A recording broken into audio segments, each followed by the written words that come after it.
রব্বুল আলামিনের দরবারে অসংখ্য অগণিত শুকর সুজুদ রব্বুল আলামিন আমাদেরকে অত্যন্ত দয়া করে মায়া করে মহব্বত করে ভালোবেসে পবিত্র শুক্রবার দিনে জুমার নামাজ আদায়ের জন্য আল্লাহ তাআলা আমাদেরকে মসজিদে আসার বসার মতো কোরআন হাদিসের আলোচনা শোনা এবং করার মতো তৌফিক দান করেছেন। সেজন্য রব্বুল আলামিনের দরবারে কালিমাত শুকর আদায় করে সকলেই বলি আলহামদুলিল্লাহ। আলোচনা চলতেছিল বাইতুল মুকাদ্দাস সম্পর্কে। যে বাইতুল মুকাদ্দাস হযরত সুলাইমান আলাইহিস সালাতু ওয়াস সালাম জিন এবং মানুষের মাধ্যমে এটাকে কাজ করাইতেছিলেন। মাঝখানে যখন হযরত সুলাইমান আলাইহিস সালাতু ওয়াস সালামের হায়াত শেষ হয়ে গেল, হযরত আজরাইল আলাইহিস সালাতু ওয়াস সালাম এসে বললেন, সুলাইমান, তোমার তো হায়াতের জিন্দেগি শেষ হয়ে গেছে, আর সময় নেই। হযরত সুলাইমান আলাইহিস সালাতু ওয়াস সালাম বললেন, আমাকে একটু আল্লাহ তাআলার সাথে কথা বলতে সুযোগ দাও, কারণ আমি যেন বাইতুল মুকাদ্দাসের কাজটা করে যাইতে পারি। হযরত সুলাইমান আলাইহিস সালাতু ওয়াস সালাম আল্লাহর কাছে অনুমতি চাইলেন। আল্লাহ বললেন, সুলাইমান, সেটা নিয়ে তোমার চিন্তা করা লাগবে না। আমার ঘর আমি তুমি থাকা অবস্থায় যেমন ভাবে কাজ চলতেছিল, তুমি না থাকলেও ঠিক তেমনি ভাবে কাজ চলতে থাকবে। এই জন্য দুনিয়ার সমস্ত মসজিদ মাদ্রাসা হয়েছে। যদি কেউ মনে করে আমি না থাকতে চলবে না, এই কথা ভুল। এটা আল্লাহ পাক চালিয়ে দিবে। তো যাই হোক, হযরত সুলাইমান আলাইহিস সালাতু ওয়াস সালাম এই কথা বলার পরে হযরত আজরাইলকে আল্লাহ হুকুম দিলেন, জান নিয়ে দাও। সুলাইমান আলাইহিস সালাম লাঠির মধ্যে খাড়া অবস্থায় ছিলেন, এই অবস্থায় তার রূহটা নিয়ে গেলেন। সুলাইমান আলাইহিস সালাতু ওয়াস সালাম জান নেওয়ার পরেও লাঠি হারান দিয়ে কি আছে? দাঁড়ানো অবস্থায় আছে। আর জিন এবং মানুষেরা যারা কাজ করতেছিল খুব দ্রুত ভাবে আর কাজগুলি একদম যখন সমাপন করে ফেলেছে, শেষ করে ফেলেছে, ওই পোকা হযরত সুলাইমান আলাইহিস সালামের লাঠি খাইতে খাইতে এবার ওই পোকা খায়াও লাঠি শেষ, কাজও শেষ, সুলাইমান আলাইহিস সালাম ভরে গেছে। এবার জিনদের মধ্যে যারা বেশি দার্শনিক ছিল, ইঞ্জিনিয়াররা ছিল, দেখে আরে হযরত সুলাইমান আলাইহিস সালাতু ওয়াস সালাম আরো অনেক আগেই মৃত্যুবরণ করছে। এটা আরেকটা জিনিস হয়, সেটা হলো অনেকেই মনে করে জিনেরা অগ্রিম জানে, গায়েব জানে না। যদি জিনেরা অগ্রিম জানতো, গায়েব জানতো, তাইলে হযরত সুলাইমান আলাইহিস সালাম মারা গেছে এটা জিনেরা জানতে পারতো না, কাজ করতো না। বরং সুলাইমান আলাইহিস সালাম যখন মরে গেল জমিনে, তখন সেই জিনেরা বলতে শুরু করলো, কি করলাম এতদিন সুলাইমান আগেই মারা গেছে, আমরা তাড়াহুড়া করে কেন কাজটা করলাম? তার উদ্দেশ্য হলো আল্লাহর ঘরের কাজ আল্লাহ তাআলা করে নিয়েছে। এই নম্বর হলো, যার যেখানে মৃত্যু আছে সেখানেই মৃত্যু বরণ করা লাগবে, ডরাইলে লাভ নাই। আপনার মৃত্যু যেখানে আছে সেখানেই হবে। আপনার মৃত্যু যদি যুদ্ধের ময়দানে লেগে থাকা হয়, আপনার মৃত্যুটা ওখানেই হবে। তারপরেও সতর্কতা অবলম্বন করা যায়। যাই হোক, বলার উদ্দেশ্য হলো আল্লাহর ঘরগুলিকে রক্ষা করবে, আল্লাহই রক্ষা করবে। আমাদের হুজুররা একটা কথা বলেছেন পাকসাওয়ানি, হাক্কানি আঞ্জুমান এটা একটা বট গাছের মতো। আজ তো আছে, এটা অনেক পীর ভাই আছে। হুজুর কাবলা বলেছেন, এই হাক্কানি আঞ্জুমান কিসের মতো? একটা বট গাছের মতো। তার মানে কি বট গাছ কথা কয় না? আমাদের হুজুর কাবলা কথা কয় না। বট গাছ করে শোনে না, আমাদের হুজুর কাবলা না। এটার দ্বারা উদ্দেশ্য কি? এই কথা দ্বারা উদ্দেশ্য হলো, বট গাছ ওই রাস্তার কাছে যে বট গাছ থাকে, বট গাছের নিচে যায় মানুষ বসে না? আমাদের এই যে একটা গাছ আছে, এখানে কি করে মানুষ বসে। তো ঠিক রাস্তার পাশে যে বট গাছ থাকে, বট গাছের পাশে যায় মানুষ বসে, বাতাস খায়, বিশ্রাম করে। যাওয়ার সময় একটা কুতা মারা হয়ে যায়। কেউ একটা লজে একটা কুতা মারলো, গাছ থেকে কর বের করলো, আবার কেউ যাওয়ার সময় একটা ডাল মেঘে লয়ে গেল, তাই না? কিন্তু বট গাছে কিছু পায় না, বট গাছের কিছু হয় না। কথা বলেন ঠিক না? যদি কোনো মানুষ বট গাছে না বসে, বট গাছের নিচ দিয়ে যদি হাইটা যায়, কমপক্ষে ওই বট গাছের ছায়াটা তার শরীরে লাগে না? কি বললাম? বট গাছ যেমন মানুষকে উপকার করে, ক্ষতি করে না। হাক্কানি আঞ্জুমান এমন একটা দরবার, এটা মানুষের উপকার করে, ক্ষতি করে না। কেউ যদি ক্ষতি করতে চায়, তারা নিজেরাই ক্ষতিগ্রস্ত হয়ে যাবে। হাক্কানি আঞ্জুমানের কিছু আসে যাবে না। কথা বলেন ঠিক না? বুঝতে হবে আপনাকে হাক্কানি আঞ্জুমান কি। হাক্কানি আঞ্জুমান কারণ আছে, চান্দা চায় না। হাক্কানি আঞ্জুমানে যদি কেউ আসে, তার নিজের লাভ হয়। কারণ হাক্কানি আঞ্জুমানে আইন না, আমাদের কেউ নির্বাচন করবে না যে আমার ভোটের দরকার, হাক্কানি আঞ্জুমানে আসে। চান্দাও যাবে না, যে লোক যদি বেশি হয় তাহলে চান্দা বেশি উঠবে, টাকা বেশি উঠবে, এরকমও নাই। কেন দাওয়াত দেয়? কেন? এই জন্য আমরা বলি যে কোনো পরীক্ষার লোক হাক্কানি আঞ্জুমানের আমল করতে পারবে, কারণ এই আমলটা হলো কোরআনী আমল। সুবহানাল্লাহ। কোরআনী আমল যদি কেউ করে, কোরআনের সাথে সম্পর্ক করে, তো এই কোরআনের সাথে সম্পর্ক করার কারণে পরপারে নাজাত পায় যায়। এই জন্য বটগাছের সাথে তুলনা দিছি। আমরা অনেকেই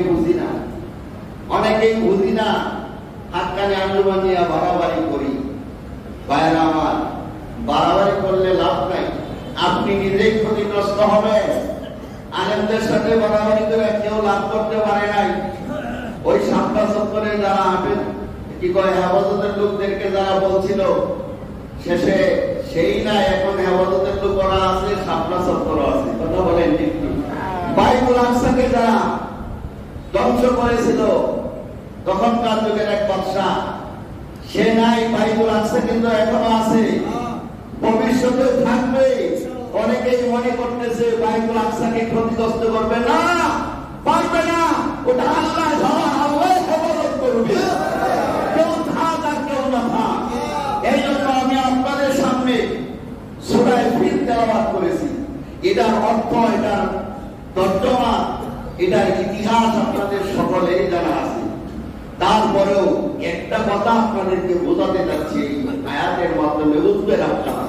সেটা হলো আল্লাহর ঘর, আল্লাহ হেফাজত করবে। আল্লাহ তাআলা বলেন, আলাম তারা কাইফা ফাআলা রাব্বুকা বিআসহাবিল ফিল। আল্লাহ তাআলা বলেন, আলাম, হে নবী, তারা কাইফা ফাআলা রাব্বুকা বিআসহাবিল ফিল। আপনি কি দেখেননি আপনার রব বস্তি বাহিনীর সাথে কিরূপ আচরণ করেছিল? এখানে আল্লাহ পাক বললেন, হে নবী, আপনি কি দেখেননি? আপনারা বলেন তো, হস্তি বাহিনীর এই ঘটনার পরে বিশ্ব নবীর আগমন হয়েছিল না পরে আগমন হয়েছিল? তখন আল্লাহর নবীর আগমন হলো পরে, ঘটনা করছে আগে। তাহলে আল্লাহর নবী দেখলেন কিভাবে? আল্লাহর নবী তো ঘটনা দেখেন নাই, অথচ আল্লাহ বলতেছেন, হে নবী, আপনি কি দেখেন নাই হস্তি বাহিনীর সাথে কিরূপ আচরণ করা হয়েছিল? বেশ লাগছে কি লাগে নাই? হ্যাঁ, এখন যদি আপনি কন হুজুর ভয়ানকে করছেন, কোরআনের আয়াত বলছেন সবই ঠিক আছে, কিন্তু হিসাবে তো মেলে না। ভাই কেমনে? ভাই আল্লাহর নবীর জন্ম হয়েছে হস্তি বাহিনীর ঘটনার 50 দিন পরে। কয়দিন পরে? 50 দিন পরে আল্লাহর নবীর জন্ম হয়েছে। ঘটনা তো আগে বলছে, তাহলে আল্লাহর নবীর জন্মই তো হয় না তখন। তো আল্লাহর নবী দেখলেন কিভাবে? প্রশ্ন আসে কি আসে না? একেবারে একদম সুস্পষ্ট একটা প্রশ্ন। আল্লাহ তাআলা বোঝাতে যাচ্ছেন, নবী আমার, হস্তি বাহিনীর তখনকার ঘটনা আপনি দেখেন নাই, কিন্তু 50 দিন পরেও তো আপনি ঘটনাগুলি দেখেছেন। আব্রাহার ওই মৃত্যু কিভাবে হয়েছিল, ও নবী আপনি দেখেছেন যেই আব্রাহা বাদশা বাইতুল্লাহকে ধ্বংস করতে গিয়েছিল, ওই আব্রাহার শরীরটা পচে গিয়েছিল, রক্তাক্ত হয়ে গেছিল, শরীর থেকে পুষ আর রক্ত পড়ত। একটা সময় এমন হয়ে গেল আব্রাহার ওই বাদশার শরীরটা পয়সা পয়সা জমিনের মধ্যে পড়েছে।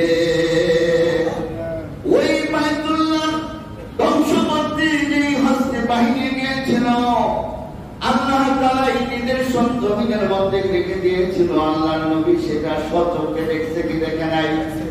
নাম্বার 1 গেল। নাম্বার 2 হলো ওই হস্তি বাহিনী আমরা কেউ দেখি নাই, কিন্তু যারা ইতিহাস পড়ে, ইতিহাস তালাশ করে, ইতিহাস জানে, মনে হয় এটা যেমন আমাদের চোখের সামনে ঘটেছিল এমন একটা অবস্থা মনে হয়।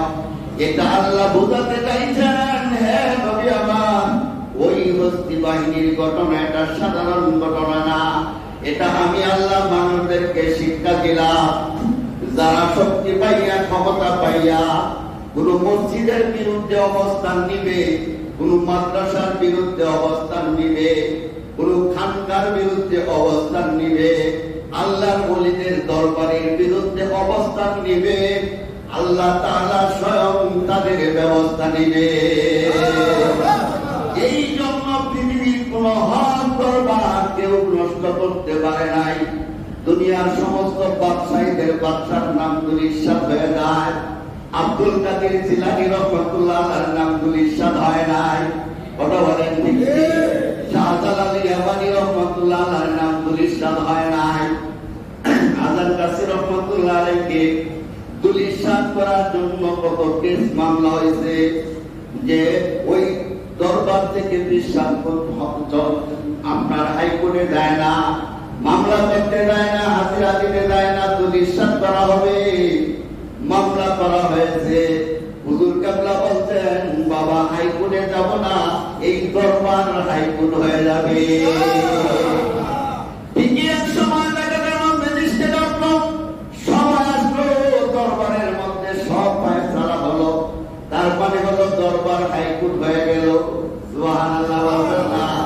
এই জন্য কোন দরবারের বিরুদ্ধে যদি কেউ লাগে, দরবারটা যদি হক হয়, বাবা তুমি লাগতেছ, তুমি হালাক হয়ে যাইবা, তুমি ঠিক থাকতে পারবা না।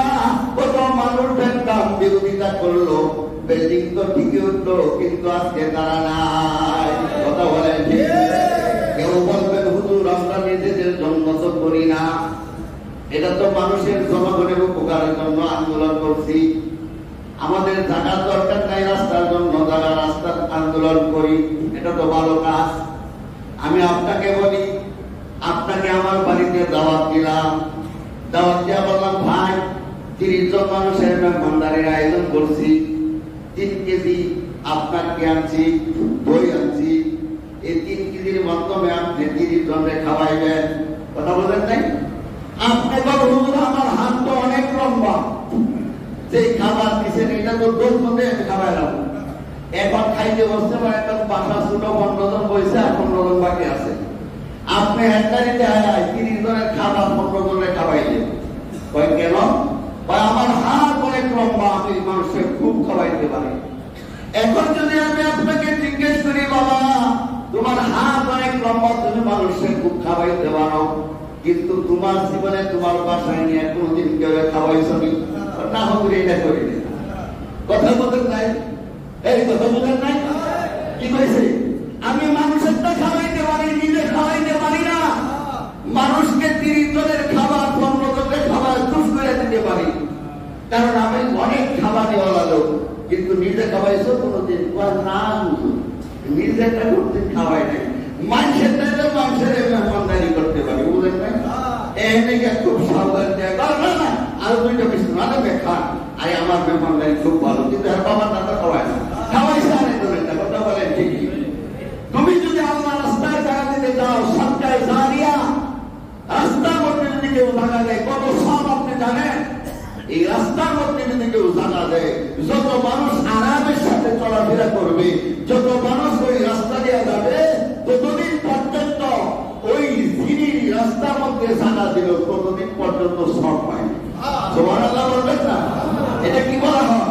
এটা সরকারের জানিয়া নিঃসন্দেহ একটা বড় কাজ, কোন সন্দেহ নাই। যদি কেউ সন্দেহ করে তার ইমানের মধ্যে গাঁথতে আসবে। কথা বলেন যে তবে মানুষের টাকা নিজের কথা কয় না, মানুষের টাকা নিজের টাকাও তাহলে সুফল পাইবা। আর একজন একটা জুলুম করে দিলে এটার মধ্যে কামাল কি নাই। অথচ আমাদের বাংলাদেশে তা চলে কেমনে?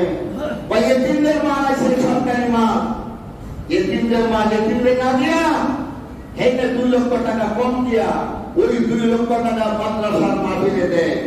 অমুক কেন্দ্র হিসেবে 2 লক্ষ টাকা মাদ্রাসার মধ্যে মারহাবা কর জোরে জোরে মারহাবা কর। টাকা দিল কার? কথা বলতেন নাই? টাকা দিল কার? এতিমের টাকা মাদ্রাসায় দিল, নিয়ম মারহাবা দিল। এই দেওয়াতে কোনো লাভ হবে? কথা বলে লাভ হইল? আপনার টাকা মাইয়া জমি জমিয়া দখল করিয়া আপনার বাড়ির কাগজপত্র আরেকজনের বেশ টাকায়া আপনার বাড়ি দখল করছে। এটার টাকা বিক্রি করে 20 কোটি টাকা আপনার বাড়ির দাম, এটা আপনারা 10 কোটি দিচ্ছে। আর 10 কোটি দিয়ে আসলে লাভ করছে দামদারি ভামদারি করে। এখন 10 কোটি টাকা থেকে চিন্তা করলো 10 কোটি টাকা তো লাভ করলাম, তো এই আপদ বিপদের থেকে বাঁচার লাগে কিছু দিয়ে মসজিদ মাদ্রাসা দিয়েছে। কেন? আস্থা টাকা তো তার উপর বালা হুজুরে ওয়াজ করছে, দান সৎকার করলে বালা মুসিবত দূর হবে। এর মধ্যে 10 কোটি দানদারি করে এরপরে 1 কোটি টাকা মসজিদ মাদ্রাসায় দিছে। এবার সব হুজুর দোয়া করতেছে, আল্লাহ অমুক চেয়ারম্যানকে তুমি রক্ষা করো, অমুক চেয়ারম্যানকে হেফাজত করো, অমুক চেয়ারম্যানকে জান্নাতবাসী করো। তার বাপ দাদা 14 গোষ্ঠী হুজুর দোয়া করে জান্নাতে পৌঁছায়। টাকাটা আরেক বেলা, টাকাটা আরেক বেলা টাকা দিয়া 14 গোষ্ঠী হুজুরের যতই দোয়া করো, বাংলাদেশের পৃথিবীর সমস্ত হুজুরের মিলিয়ে দোয়া করে, এটা কাজ হবে না। কারণ টাকা তো তার না, টাকা তো আরেক বেটা। কথা বোঝাইতে পারলাম? তাহলে দান করলে করা লাগবে দানটা নিজেরটা, আরেক বেলা খাওয়াইতে হবে দানটা নিজেরটা। না হয় সাহেবের দেওয়ার যেমনি বলবে এমনি খাওয়াইতে হবে। আরেকজনের খাবার নিয়ে তোমার মত তৈরি করার দরকার নেই। কথা বলে ঠিক কি? আল্লাহ তাআলা বলেন, আলাম তারা কাইফা ফাআলা রাব্বুকা বিআসহাবিল ফিল। আল্লাহ বলেন, হে নবী আমার, আপনি কি দেখেননি ফাআলা রাব্বুকা বিআসহাবিল ফিল, হস্তি বাহিনীর সাথে কিরূপ আচরণ করা হয়েছিল। ألم يجعل كيدهم في تضليل। আপনি কি ওদের ষড়যন্ত্র ব্যর্থ? আমি তিনি কি ওদের ষড়যন্ত্র ব্যর্থ করে দেয়নি? আল্লাহ বলে তিনি মানে কে? আল্লাহ তিনি মানে কে? আল্লাহ। আল্লাহ বলেন, আলাম ইয়াজআল কাইদাহুম। কাইদা শব্দের অর্থ হলো ষড়যন্ত্র। কি ষড়যন্ত্র? আল্লাহ বলেন, আলাম ইয়াজআল, আল্লাহ কি তাদের ষড়যন্ত্র ধ্বংস করে দেন নাই? ফি তাদলিল। ওয়া আরসালা আলাইহিম তায়রান আবাবিল। তিনি ওদের বিরুদ্ধে যাকে যাকে পাখি পালন করেছিলেন। আব্রাহা ওই বাদশাহ কেন ওই বাইতুল্লাহকে ভাঙার জন্য চেষ্টা করলো? অনেক লম্বা ইতিহাস। মানুষেরা যখন বাইতুল্লাহ যায়, বাইতুল্লাহকে মহাব্বত করে, আল্লাহর ঘরকে ভালোবাসে, আল্লাহর ঘরের জন্য দোয়া করতে যায়। আব্রাহা ওই বাদশা দেখলো, আরে আমি এত বড় বাদশা, আমার এখানে কেউ আসে না, মানুষগুলি সবাই মহাব্বতের সাথে বাইতুল্লাহ যায়। এই জন্য সে সুন্দর করে একটা গির্জা বানালো। কি বানাইছে? গির্জা বানাইছে, খুব জাঁকজমক, একটি বড় সুন্দর চমৎকার। তার উদ্দেশ্য ছিল মানুষ এত সুন্দর জাঁকজমক পাইয়া মানুষ ওই জাঁকজমককে আসবে। বাইতুল্লাহ তখনকার এত সুন্দর ব্যবস্থাপনা ছিল না, ওই বাইতুল্লাহ যাবে না, মানুষগুলি জাঁকজমক দেখা আমার গির্জায় আসবে। কিন্তু সেটা হলো না, বরং এক লোকে যাইয়া ওই গির্জার মধ্যে পায়খানা করে দিল। কি করছে? পায়খানা করছে।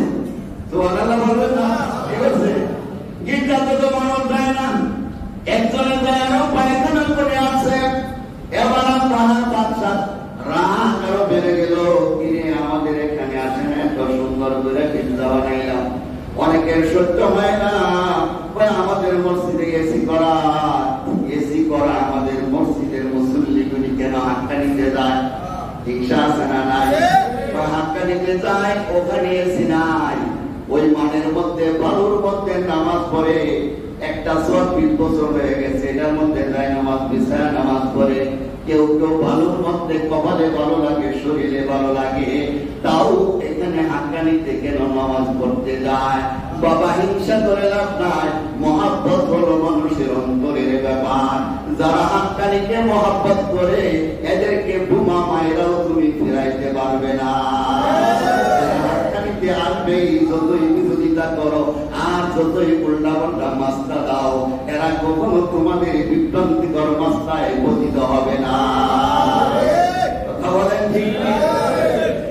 এই বাদশাহ এত সুন্দর গির্জা বানাইলাম, আমার গির্জায় কেউ আসে না, সবাই বাইতুল্লাহ যায়। ব্যাপারটা কি? বাইতুল্লাহ কেন যায়? এই জন্য তারা কি করলো?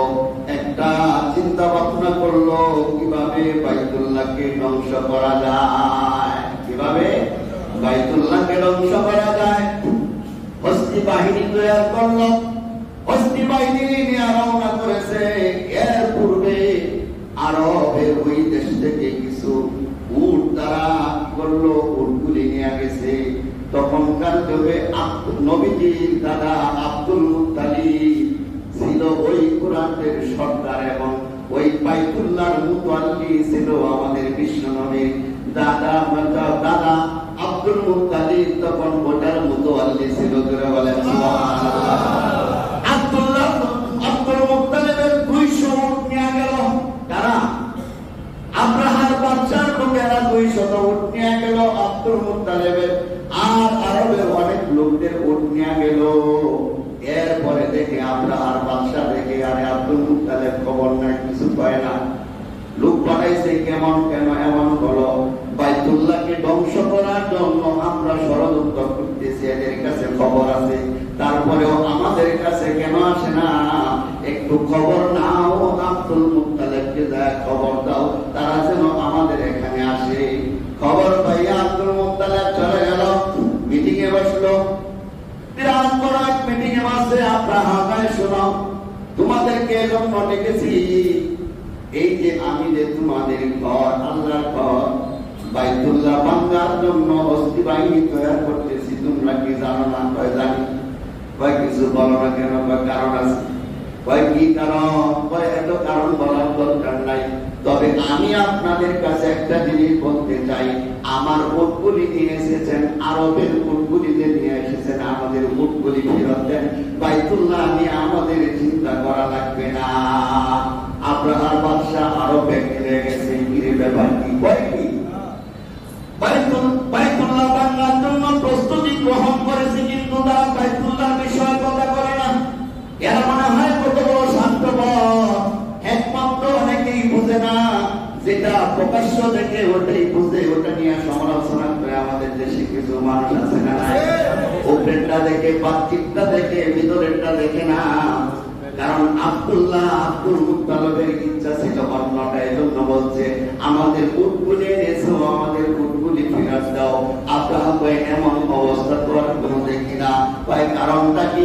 আব্দুল মুত্তালিব ব্যবহার করে, শোনো, আনা বাইতুল ইবিলে, ইবিলির মালিক বলি, উটের মালিক হলাম আমি। উটের মালিক হলো এই যে সারা মিটিং এ বসে এদের উটগুলি নিয়ে আসছো, এরা হলো উটের মালিক। ওয়াল বাইতে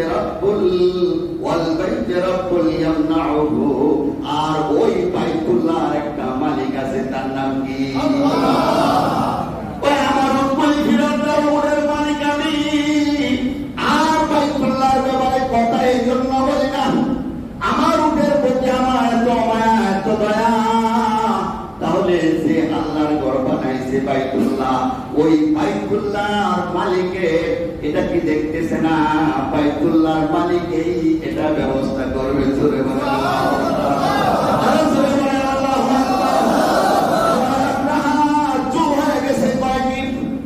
এরপর তাদের রূপগুলি ফিরে দিল, আব্দুল মুত্তালিব চলে আসলো। এরপর যখন হস্তি বাহিনী নিয়ে রওনা করেছে, উটটার নাম ছিল মাহমুদ। ওটার নাম কি? ওটার নাম ছিল মাহমুদ। ওই উটটা যখন ওই বাইতুল্লাহর কাছে চলে গেছে, বাইতুল্লাহর কাছে চলে যাওয়ার পরে আর উটটা সামনে যায় না, ওই যায় না, সামনে যায় না, উট বসে পড়েছে। উটকে আঘাত করা হয়েছে, উট কিছু দূর সামনে যায়, আবার বসে, আবার আঘাতের উপর আঘাত, কিন্তু উট আর ওঠে না, বসছে তো বসছে। এমন সময় আল্লাহর পক্ষ থেকে ওই যে আবাবিল পাখি এসে মুখের মধ্যে একটা পাথর আর ডানার চিপায় পাথর আর পায়ের মধ্যে পাথর না, যেই হস্তি বাহিনীর হস্তির উপর হাতির উপর যেখানে পাচ্ছে আপনার ওখান থেকে এক দিক দিয়ে প্রবেশ করেছে, আরেক দিক দিয়ে গর্ত হয়ে বাইর হয়ে পড়েছে। কার শক্তি?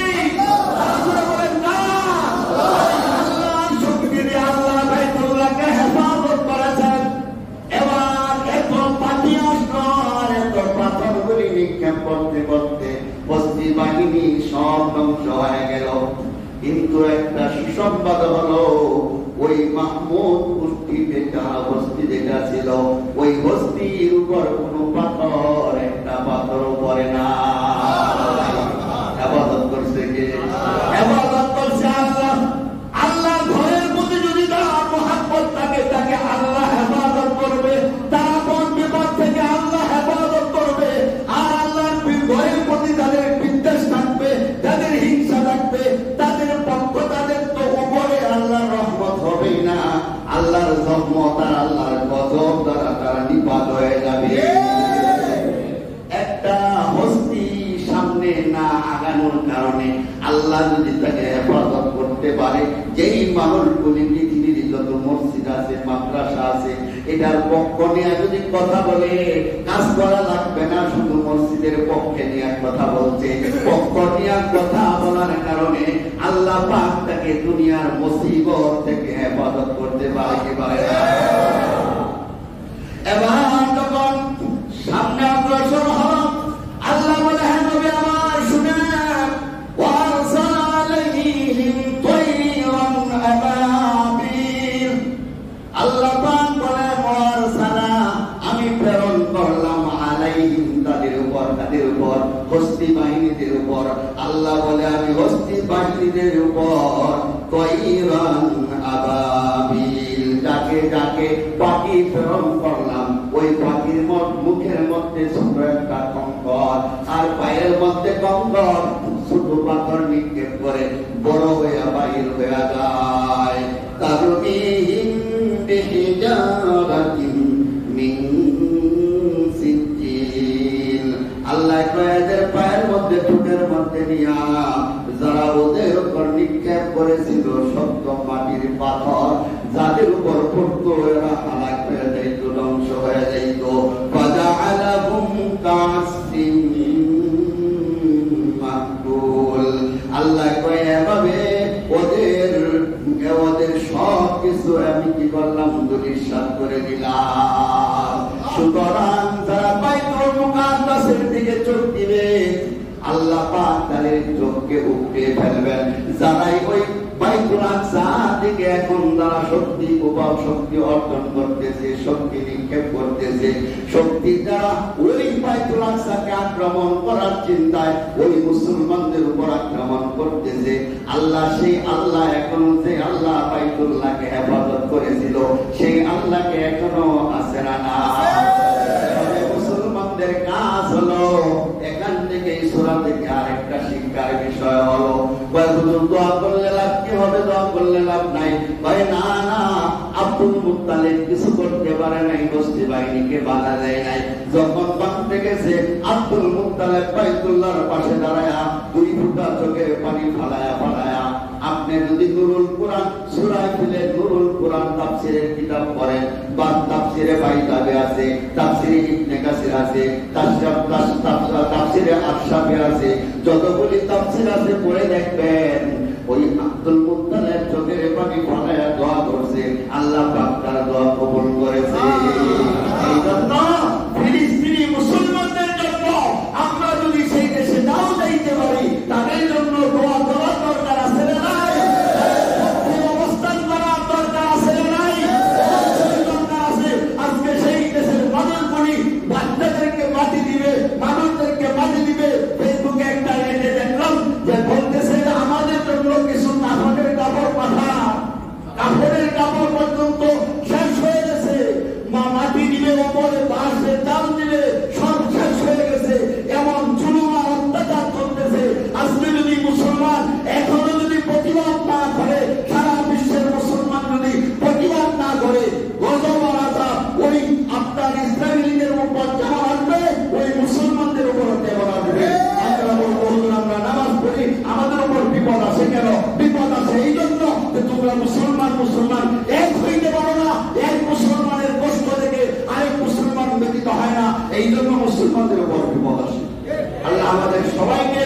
তৌফিক দান করেন যেন আমরা আপনার এই ফিলিস্তিনি মুসলমানদের পক্ষে কাজ করতে পারি, আর ওই নাস্তিকদের, ওই জালেমদের কোন পণ্য যেন আমরা ভর্জন না করি।